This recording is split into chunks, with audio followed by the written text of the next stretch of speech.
Hello Hello. and welcome. Hello. Thank you.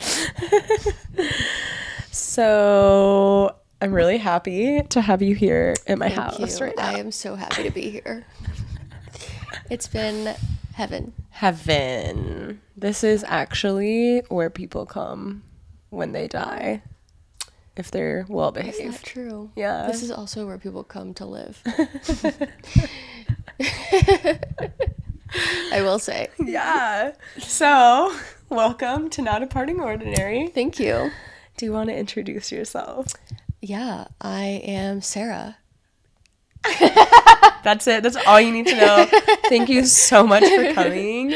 Wow. Goodbye. What do you want to know? Well, let's What should I start say? with who you are, where you're from, what you're up to. Yeah. I am living in Austin, Texas. I am from Florida. That's where I grew up. That's where I went to college. Got my degree in art, my master's in art education, because I really wanted to be an art teacher. And then I was an art teacher. I taught elementary and I taught high school. And I realized that it was not for me. And so I had a quarter life crisis moment and ended up learning about UX design, took a boot camp, and got a job pretty immediately. And so I've been doing UX design for about 4.5 years now. Wild. That is crazy to say. Yeah. Yeah. Time goes by so fast. So fast. It's constantly blowing my mind. Yeah. Yeah. So, you ended up in Austin. Yes. How did you arrive there? I had visited a few times and loved it. And I just needed to get the hell out of Florida. And so I was like, I'm moving to Austin. And I didn't have friends lined up or a job lined up. I just knew I would figure it out. And I did, kind of. Wow. I mean, I would say you did. Yeah. You're holding it down. Yes. And then I also do ceramics. I make ceramics. So that has been off and on. But I'm back at it now. So, yeah. How long have you been doing ceramics, and how did that play into the other paths and journeys that you've gone down? So my focus was in printmaking in college. And I was teaching elementary, and I was pretty unhappy. And so for myself, I took a wheel throwing class, which was like the one thing I didn't do in college. And because I did clay, hand building classes, but not wheel throwing. And so I took a wheel throwing class and I loved it. And then I just kept doing it. And then I just went all in, and I got my own wheel and my own kiln, and I just started making stuff and selling stuff. Amazing. Yeah. How long did it take you from starting that to selling things? Was it really fast? Yeah, it was pretty fast. I just I just dove in. I didn't really have a plan. I didn't really do it for the sake of making money. I think I just loved doing it and decided to I think I started with Etsy before having my own website. And so I just decided to put stuff up just for fun. Yeah. And then people started liking it and kind of wanting more and more. And then I started selling a lot at one point. And where are you at now with it? So I say I've been off and on because I've been living off and on with a place to be able to have a studio space to Gotcha. not being able to have a studio space. So now I'm living in a space where I have a studio space. And so I'm just trying to get an inventory built up so that I can start putting them on my website and selling them again. So fun. Oh my gosh, that's so exciting. Yeah. Exciting, 2 reasons. You have a space that you can live and work in. That's For awesome sure. and cozy. Yes. But also that you're getting back to something that you're passionate about. Yeah, it's felt good because it's been a little piece of me that's been like missing every time I'm not able to do it. And so it feels good to be back. Yeah. How long has it been since the last time you were making things regularly? About a year. Wow. Mm-hmm. Time really Yeah. flies by. Yeah. That's crazy. Mm-hmm. And how are you feeling now about like restarting after taking a hiatus? Are you like excited, nervous? I think it's been hard to get the ball rolling because there's no kind of urgency. Like Yeah. nothing's up on my website yet, and so I've been going slow. It's been a practice of discipline of like getting the inventory like built up and like holding my own self accountable. And I think once that things are for sale, it can hopefully start picking up to where I'm getting sales, and that'll like motivate me to like keep making more and be more creative.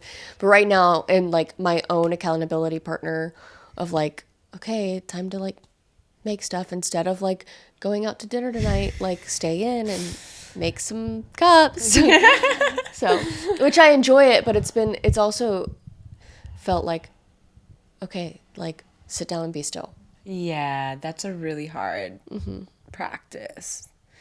Interesting. So, when you are sitting down and making ceramics, how much of that requires mental focus and how much of it allows you to have free flowing thoughts? Now that it's muscle memory movement, I don't really focus. Like it's so therapeutic. So when I'm wheel throwing, there's a part of my brain that's like telling my hands what to do, but I'm not thinking about it. It's just a flow. Yeah. And so, but I'm also not really thinking of other things.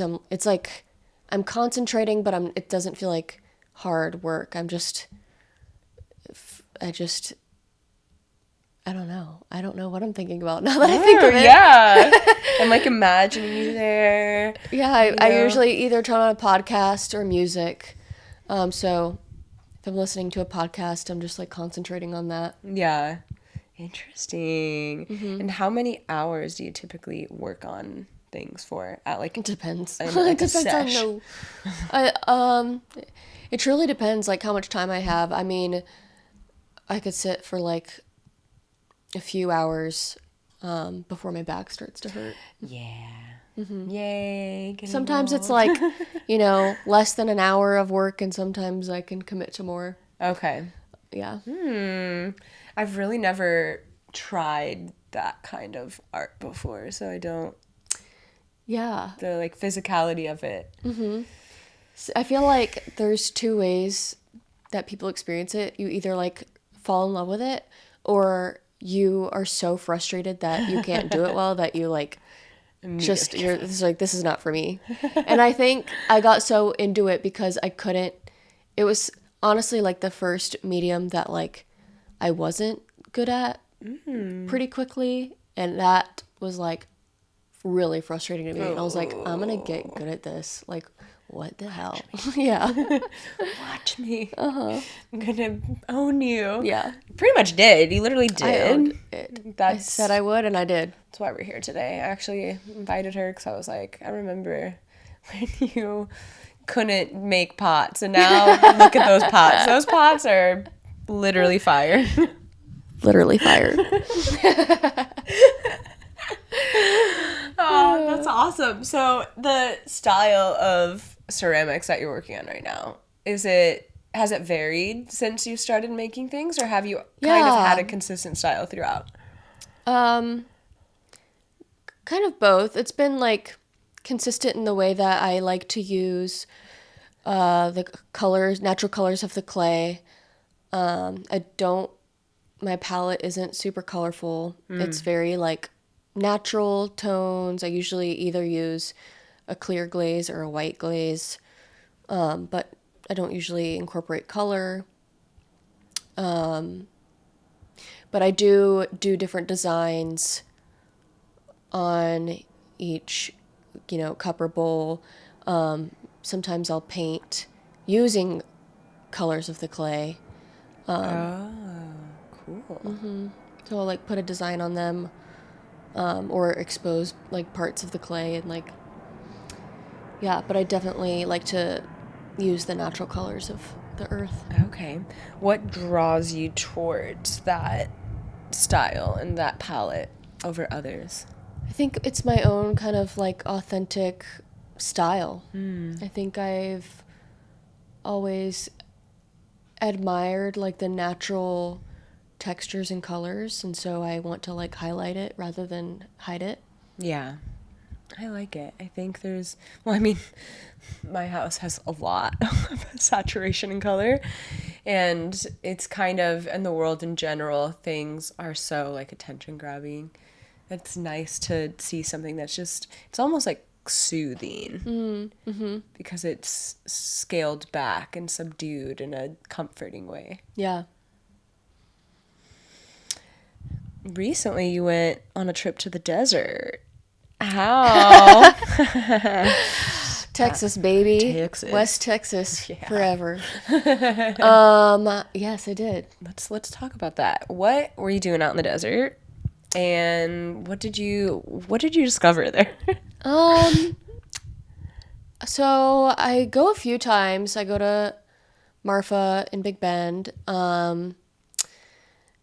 And usually when I go, I just like being out in nature. It's super quiet out there. And this past time I went to Trans-Pecos Festival, which was a music festival. So a different vibe than the usual Okay. trips. And it was really fun. And I went with a group of friends. We watched some music. We ate good food. We laughed. We cried. We danced. It's always, I don't know, it's always very healing for me to get out of my,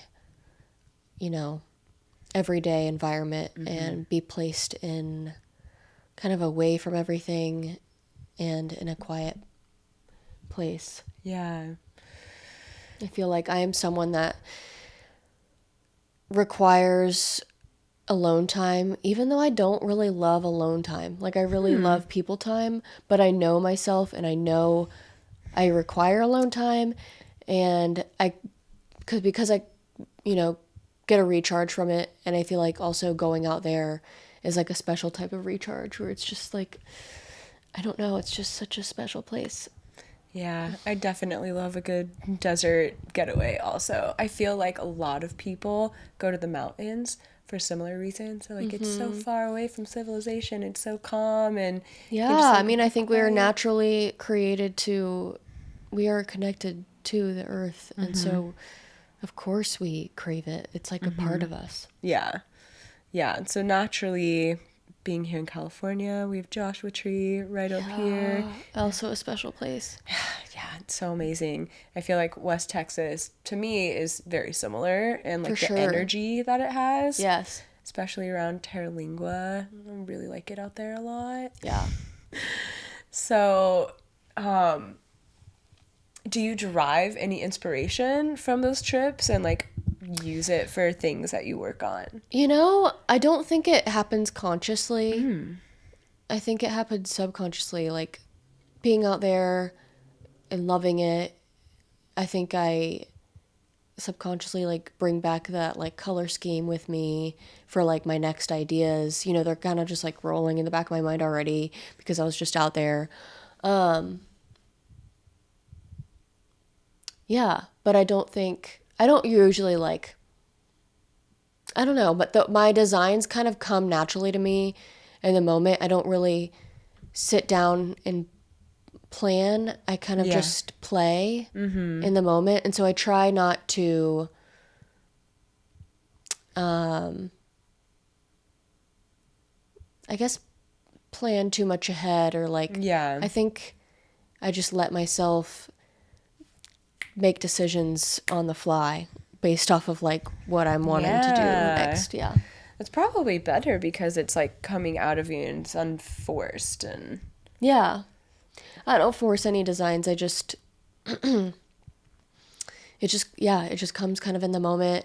I don't put a lot of pressure on myself to like I don't think about really like what people would like or want. I like create what I like, and if people like it, great. If not, that's okay. Yeah. But I want to like create what I like. Yeah. That's awesome. I'm sure other people like that too, so that is a win-win scenario ultimately. From starting this like journey of leaving art education and going into ceramics and then design, and how has that transition influenced your kind of trajectory in life and where you put your attention? And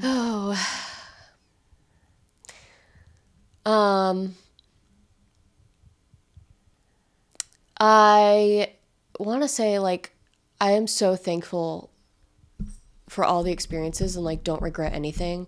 Like I don't regret getting my master's in art education, even though that isn't what I ended up doing. Yeah. I don't regret becoming a teacher, even though I was miserable and hated it. Yeah.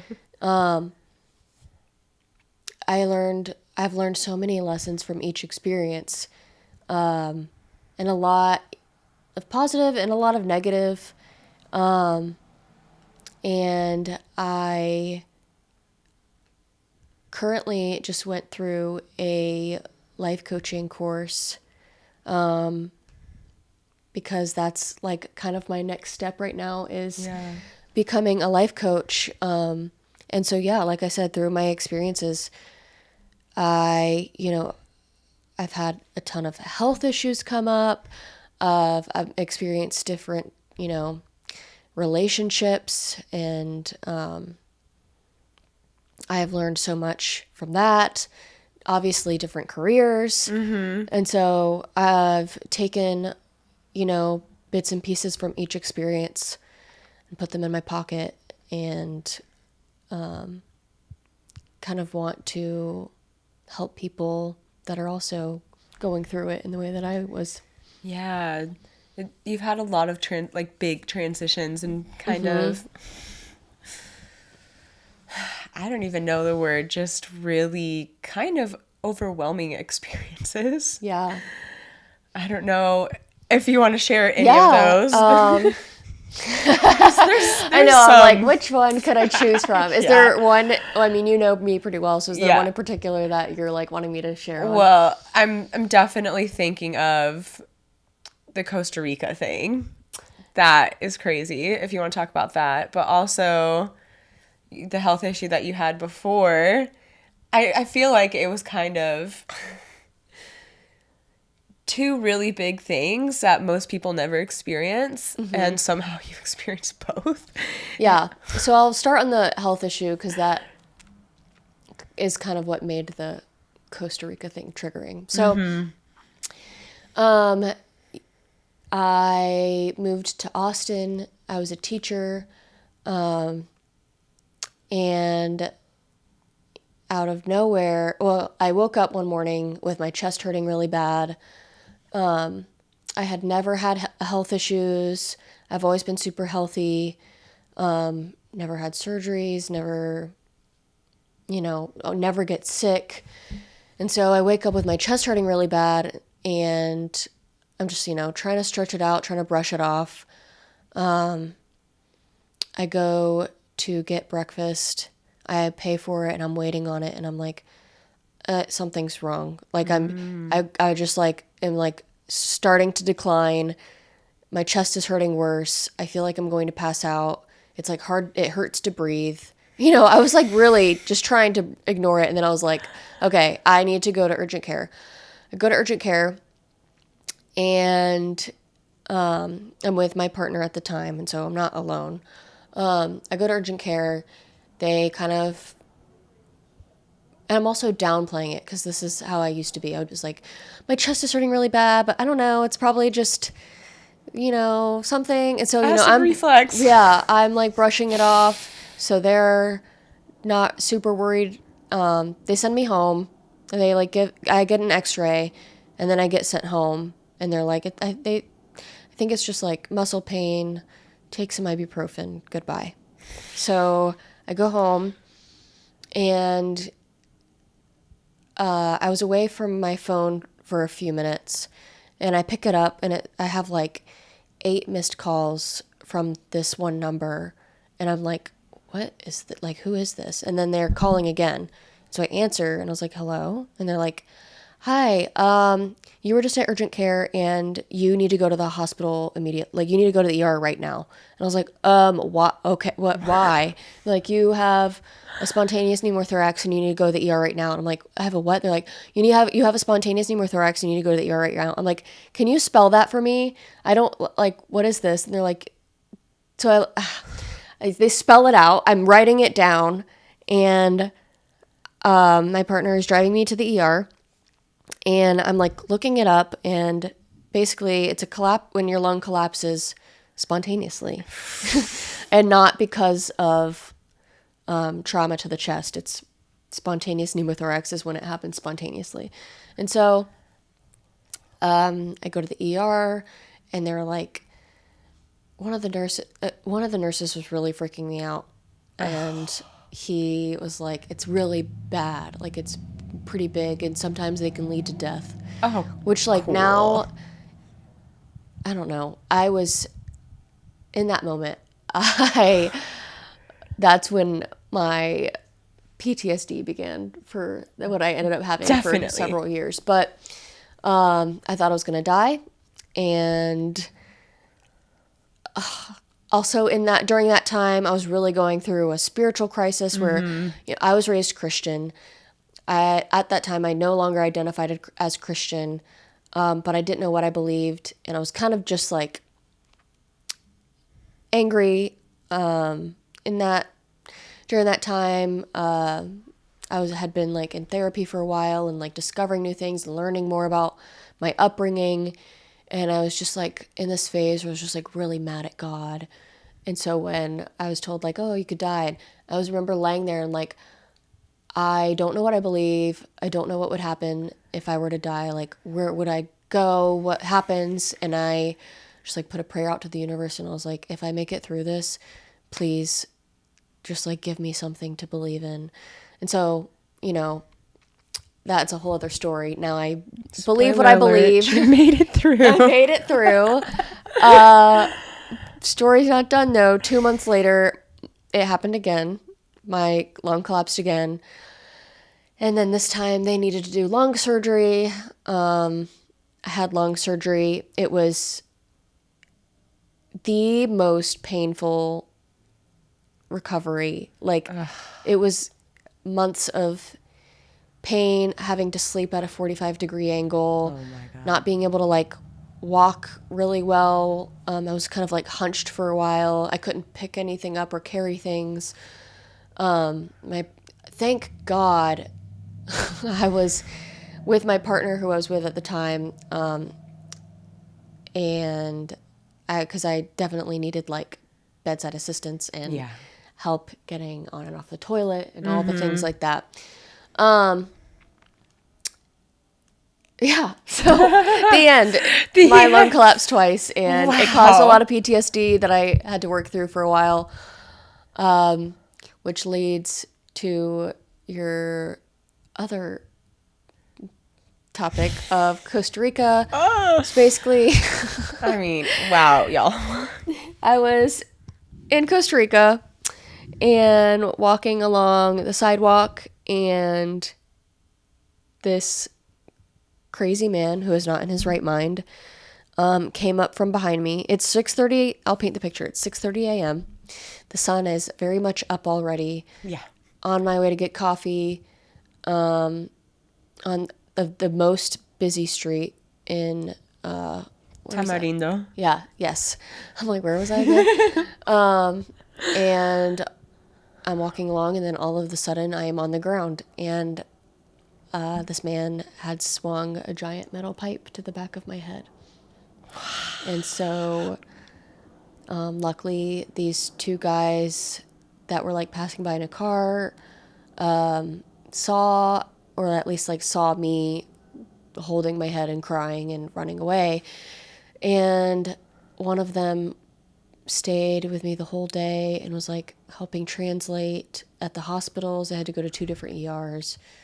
It was crazy. Literally, how? Like, I know. You never think that it's going to happen to you. Like, you hear stories of that kind of stuff, but you never think it's going to happen to you on yeah. like a beautiful day in Costa Rica at 6:30 in the morning. In the morning, like, I felt so like there was no part of me that felt like in fear or that I should be worried. I felt extremely safe. yeah. It was just, I think, a one-off situation where this crazy man I was at the wrong place at the wrong time. Yeah, like 100%. It is just so wild that, yeah, like again, you've had these things happen that are so random and so uncommon. Yeah. And you've had to really work through some like big stuff. Mm-hmm. And I feel like myself, I've worked through things, but nothing like that where you're in like a position where you have literally no control. Mm-hmm. There's nothing, like, you're just rolling with the punches. A lot. Yeah. I've had a lot of experiences where I feel completely out of control. Not even just with health stuff or like, getting attacked, but feeling lost in life, feeling like you don't know what step to take, or like being in the wrong relationship, but you're scared to leave and you're scared to stay. And my greatest lesson has been just like, you just have to surrender. Yeah. You have to surrender, and you have to like get into your body and like build safety within yourself, because when the world doesn't feel safe, you have to have your own back. Yeah. And I think I've been in a lot of situations where the world doesn't feel safe, people don't feel safe, and I have had to do a lot of really hard work to build safety within myself. So practicing being in my body and surrender have been like the hardest lessons. Yeah. Through really hard circumstances to have to teach me. Yeah. So, I am thankful for everything I've been through, truly, and I'm not just saying that. But yes, super hard. To get to the place where you go through so many difficulties and you're like, no, I feel like I'm thankful. Mm-hmm. That is so hard. Yeah, it's kind of crazy because, like, looking back, it's like, for example, like my lung collapsing, you look back and you're like, wow, that was crazy. Like, that's the craziest thing that ever happened to me. And then, like, you live more life and you're like, whoa, that was just crazy what I went through. I can't believe, like, I had to go through that. And then you're like, the next, it's like, it's like one thing after another. And it's just like, all right. you truly learn you have no control. Mm-hmm. Even if you think you have control, you don't. Yeah, you don't. You don't have any control. Yeah, it's wild. Like, anything can happen. Like, you could wake up and there could be an alien in your living room, and that's what you're dealing with today.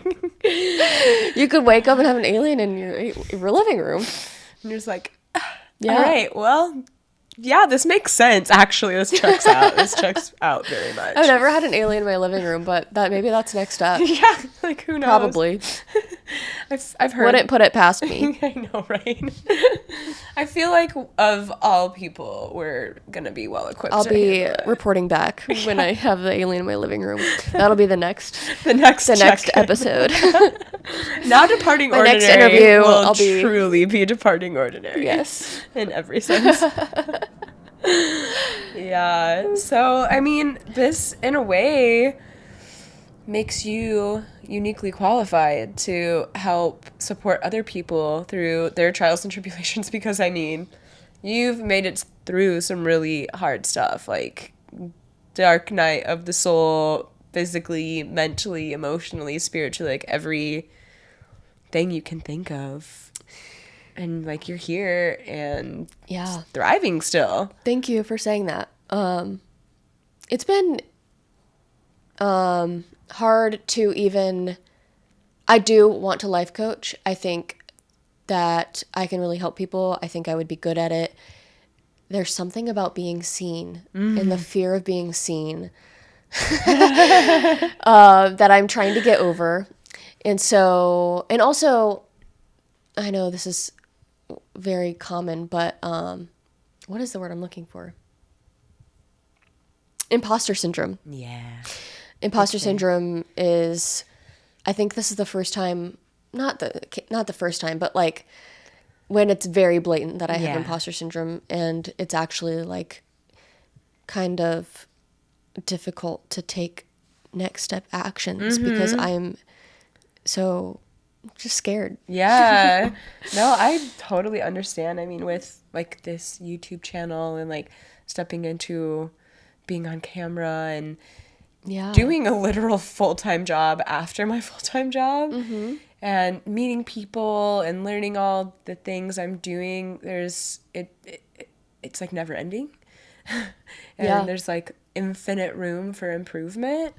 And sometimes it can feel overwhelming, and I like feel myself shutting down because I'm like, oh my God, I already did so many things today. Like, did I not do enough? And yeah, it's you like, have always been a person that is doing big things, and you like are so successful in your job and killing it, and you are an amazing surfer, and you have so many like cool friends, and then on top of that you're just like making moves like I want to make a YouTube channel, like you're just doing it. And so you are, from the outside, you're doing great. You are doing great. I mean, yeah, I feel like I'm trying. I'm putting myself out there. That's it. It's really just do the thing that you're scared of doing. Yeah. And I've been really leaning into that since 2019 when I went to Peru and went to an ayahuasca retreat. And the biggest learning that I uncovered was that I didn't trust myself to do what I wanted to do without other people validating that it was worth doing. I was kind of looking to have somebody like, yeah, like that's a good idea, like you should do it. I think it's cool. I've deemed it as worthy. Like now you should go pursue it. Yeah. How have you built that self-trust to do it with or without people's validation? I really started to think, what do I actually like? What excites me? And does it excite me because it's just something I'm interested in? Or is it because I've seen someone else doing it and I like want to be like them or whatever? And it's just like that kind of inquiry, like self-inquiry. And a lot of things I literally realized, like, I want to learn how to surf. Yeah. And I'm so bad still, but You love it so much. You light up. I really do.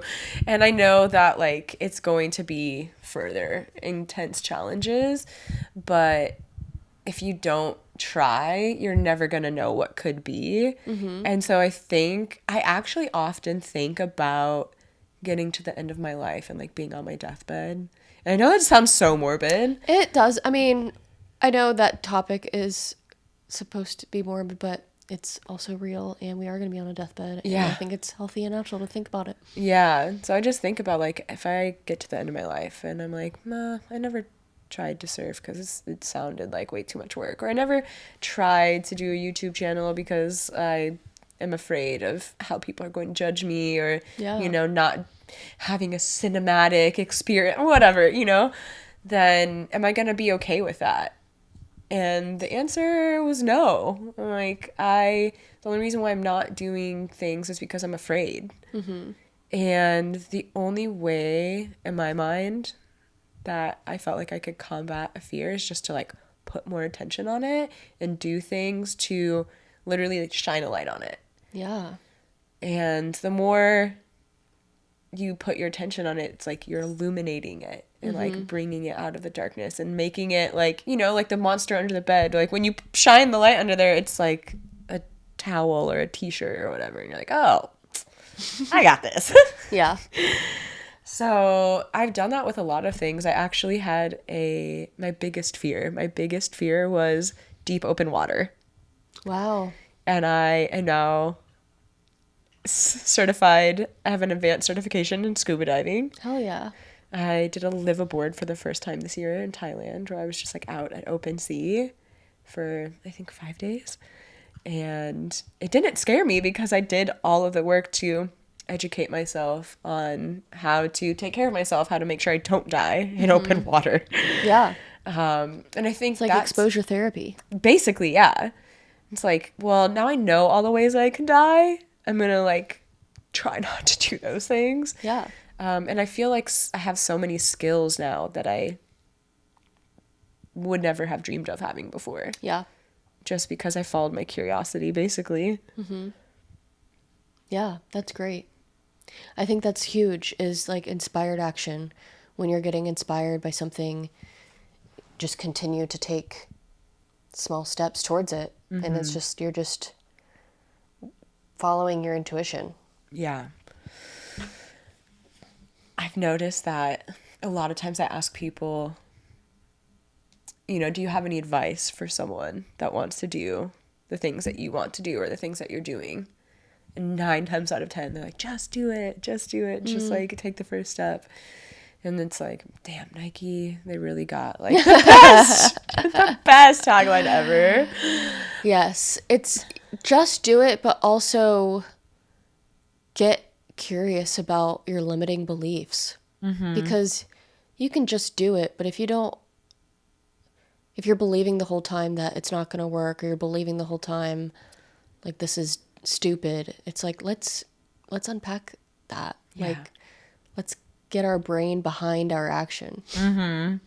It is hard because even if you do things like I'm so guilty of this, you can be like living in the overwhelm of doing it. And you're just like still in the fear, like as you're doing it. Yeah. And a lot of times it goes away, but sometimes it doesn't. And it's just almost like being in limbo. And I think, like law of attraction or whatever, like redirect your attention on more of what you want. It's just flipping the switch. Yeah. To be like, how can I have fun? How can I be joyful while I do this? Yeah. Sometimes it's hard.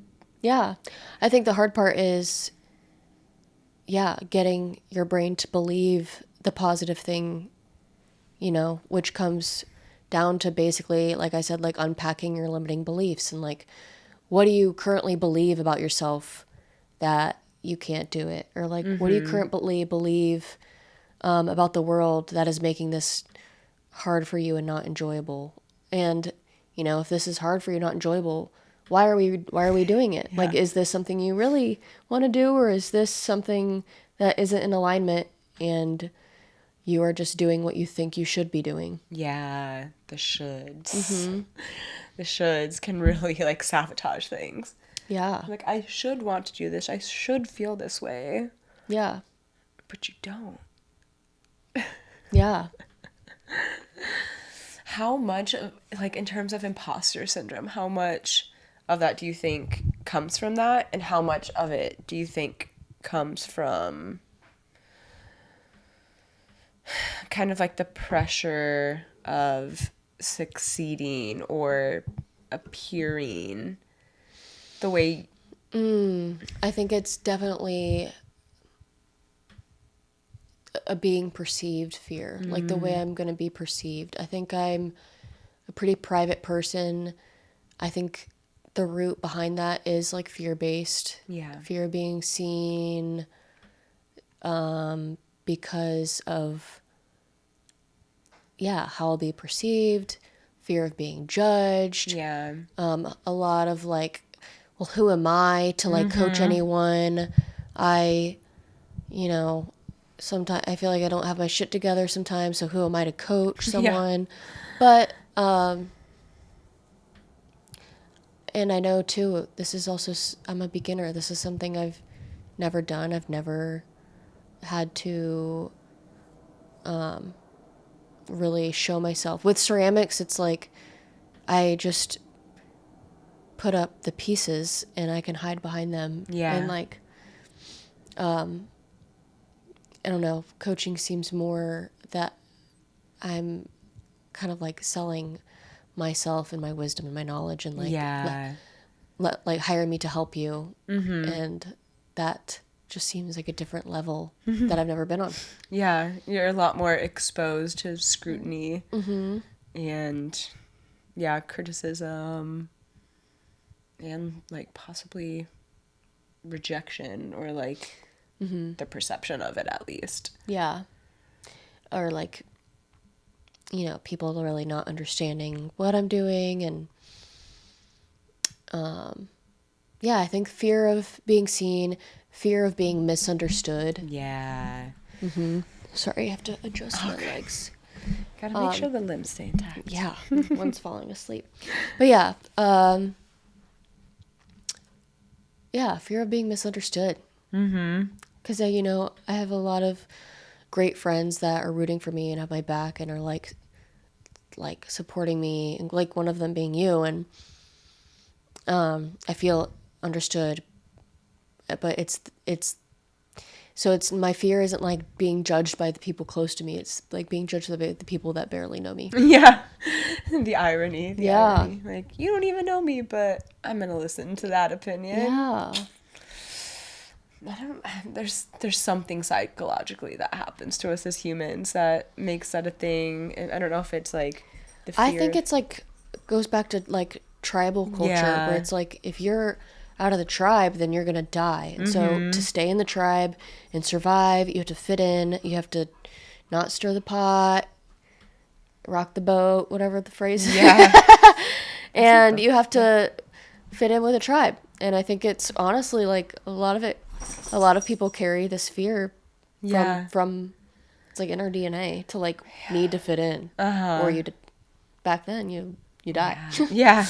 Yeah. Now, you know we won't die, but it's still like a rewiring of the brain of like, I am safe even through rejection. What we perceive as rejection. Yeah. Rejection is not even real. It's like what we make things out to be. Yeah. One of my favorite quotes or phrases that I see often is rejection is redirection.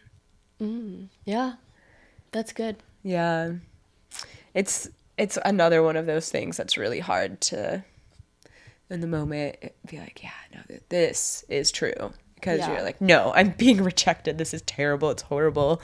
Nothing could be worse. Yeah, it's hard to remember that nothing is personal. Nothing is personal. And our little ego is does not want to believe that. It does not at all. It's like, take everything personally, deeply personally, freak out as much as you can. Yeah. I've noticed that, like, that voice definitely comes up when, yeah, being misunderstood, being rejected, someone being disappointed or angry. And there is oftentimes, or like being disconnected in a relationship, either romantic or friendship, just, you know, like an intimate relationship. And I've noticed that, for me at least, the times when that comes up is the time when I most need to let go and just surrender. Yeah. And that has been like the biggest challenge, I think, for me, is to notice when I'm starting to like do too much or like hold on to things too tightly and just like sit back and like let things unfold. Yeah, it's hard to release control. It's hard to not know what our future is going to look like. And so surrendering is a practice of letting go of control and letting go of expectations and knowing.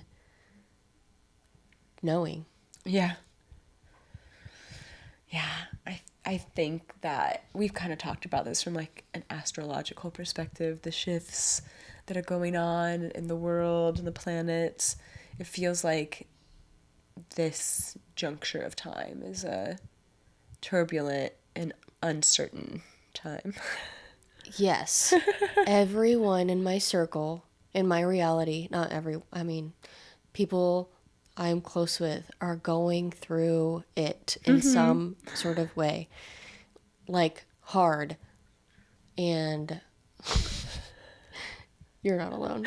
I'm not alone. You're not alone. Y'all aren't alone. Yeah. We're all going through it. Yeah. It's so often when you're going through difficult situations, for the most part, you're like, no one else has suffered as uniquely as I am right now. And then you talk to someone, you're like, oh, you're actually literally going through the exact same thing as me. Yeah, what is that? The law of relativity. Everything is relative. And basically someone always has it worse than you, and yeah, it's hard to remember. Yeah. Yeah, we're not unique in our suffering. There's unfortunately a lot of suffering in the world. And we're all gonna get our dose of it. Yay! So thank you for coming. Yeah. Yeah, we are gonna get our dose of it for sure. Yeah, but the beautiful thing is we get to learn really hard lessons that kind of do propel us into, yeah, the redirection of where we're really supposed to be going. And I feel personally right now that I'm really being redirected in many ways. I'm trying a lot of new things and in completely a new chapter, trying to surrender to the unknown because there's so many unknowns, and I hate that I'm such a planner. I'm such a planner. Yeah, I mean, it's good, being a good planner comes in handy. Yeah. But when, you have expectations or, needing to know the future to an extent, it can be disappointing because it doesn't always go that way. Yeah. Yeah, definitely. I realized that I think my desire to have a plan A and a plan B and a plan C is a way to try to maintain a sense of control over things. And, goes all the way back to childhood of just like having absolutely no control over what's going on. And seeing how, and the lives that we live now as adults with responsibilities and careers and whatever, it mostly doesn't work. Yeah. Yeah. It doesn't. I can tell you it doesn't. Yeah. There's a lot of over-functioning, and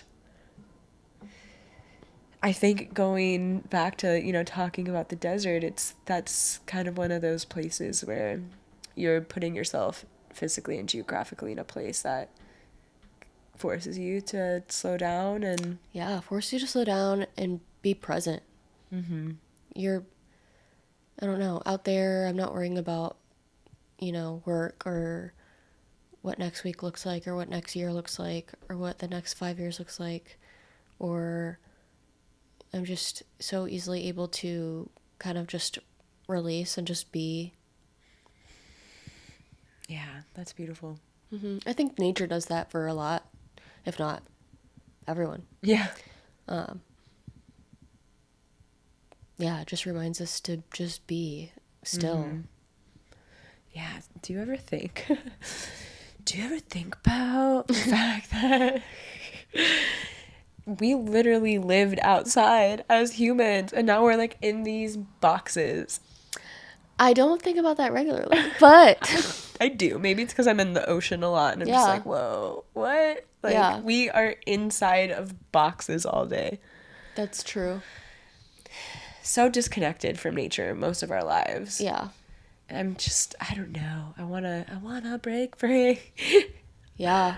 I mean, we get those doses of nature during the day, but I think, not even boxes. We're like constantly attached to some sort of technology, which is, really what is taking our attention and taking us away from nature is that. Yeah. It's definitely a different world than it used to be. Yeah, screens. A lot of people are on their computer and then they're on their phone and then after that they're watching the TV and Yeah. who even knows what other devices I'm forgetting? There's probably so many. Ugh. Yeah, I actually have not watched TV. I think like really this year. I haven't like turned my TV I just on. realized you don't even have a TV in here. I don't. Good for you. I have a TV in the bedroom, and I put it in there intentionally because I didn't want to have people over and have a screen be the centerpiece of the gathering space. So I put one in the bedroom thinking maybe someday I'm going to be tired and want to veg out. That literally never happens. Yeah, unless it's a habit, it's like I never watch TV. I never think to turn it on. It's just not a part of my day-to-day at all. Yeah. I think from the work of being a user experience designer, we're on and like very much inside of technology so deeply that after that ends, you're like, no, I've gotten more than my fill of technology for the day. So definitely recharging in nature is necessary to continue a human existence and not just disintegrate into the ether and turn into bits and bytes or whatever. Yeah.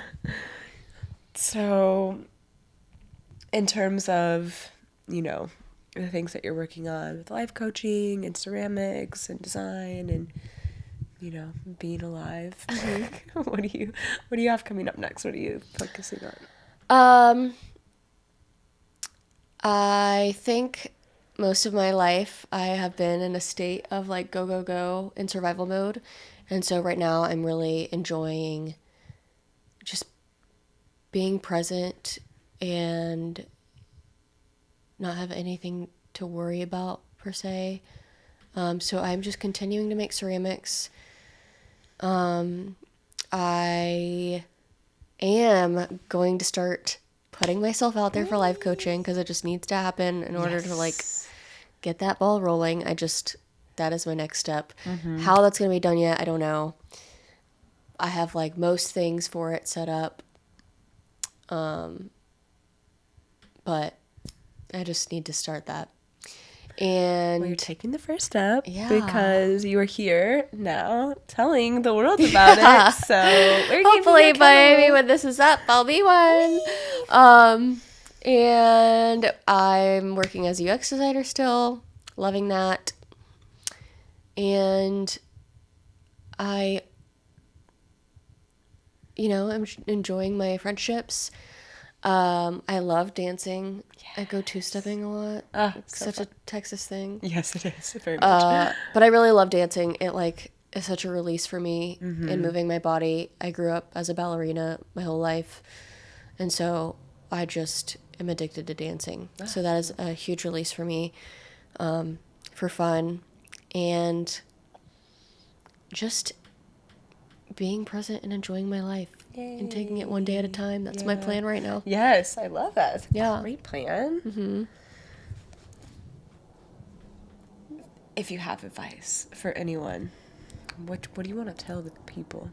For anyone. Just any advice for anyone. Someone who's watching this and they're like, wow, all these things you're doing seem really cool. How can I do that? Like, what are you going to tell them? I would say, if you want to do something in particular, what is stopping you? And really unpack that.